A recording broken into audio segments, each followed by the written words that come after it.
संविधानाने देशाला सुदृढ लोकशाही दिली असून संविधान दिन हा स्वतंत्र भारतासाठी अत्यंत मोलाचा आहे. मानवाधिकारासह राष्ट्रीय ऐक्य, सामाजिक सलोखा जपण्यासाठी सर्वांनी नेहमी पुढाकार घेणं गरजेचं आहे.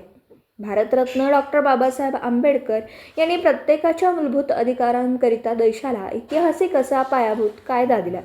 संविधानाची मूल्ये रुजवणं आपलं प्रथम कर्तव्य असावं. त्यामुळेच या दिनाचा उद्देश साध्य होईल असं प्रतिपादन येथील पोलीस ठाण्याचे पोलीस निरीक्षक वसंत सप्रे यांनी तालुका मराठी पत्रकार परिषदेच्या वतीने प्रतिवर्षाप्रमाणे याही वर्षी संविधान दिनानिमित्त येथील शासकीय विश्रामगृहामध्ये आयोजित कार्यक्रमाप्रसंगी बोलताना केलं. यावेळी भारतरत्न डॉक्टर बाबासाहेब आंबेडकर यांच्या पुतळ्याच्या नियोजित जागी त्यांच्या प्रतिमेस पुष्पहार अर्पण करून महामानवाला अभिवादन करण्यात आलं.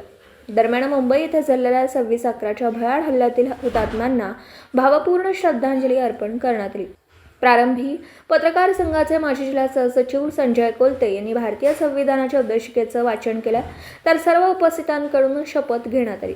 यावेळी पत्रकार प्रल्हाद मस्के, माजी नगरसेवक कैलास गोडसे, माधव पाटील कदम, संजय अहुलवार, अजगर हुसेन, सेवानिवृत्त मुख्याध्यापक सूर्यकांत चंदुते यांनी संविधान दिनाच्या निमित्ताने आपलं मनोगत व्यक्त केलं.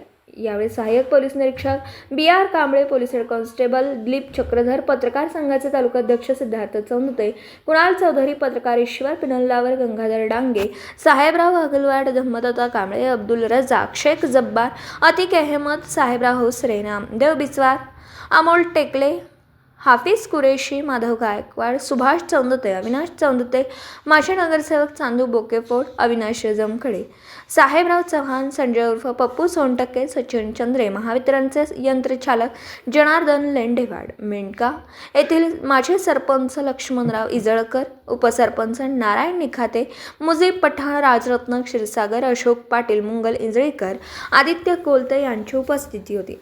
सूत्रसंचालन पत्रकार संघाचे माजी जिल्हा सहसचिव संजय कोलते यांनी केलं, तर आभार तालुकाध्यक्ष सिद्धार्थ चौंदते यांनी मांडले. तालुका मुदखेड, जिल्हा नांदेडहून प्रतिनिधी अतिक अहमद.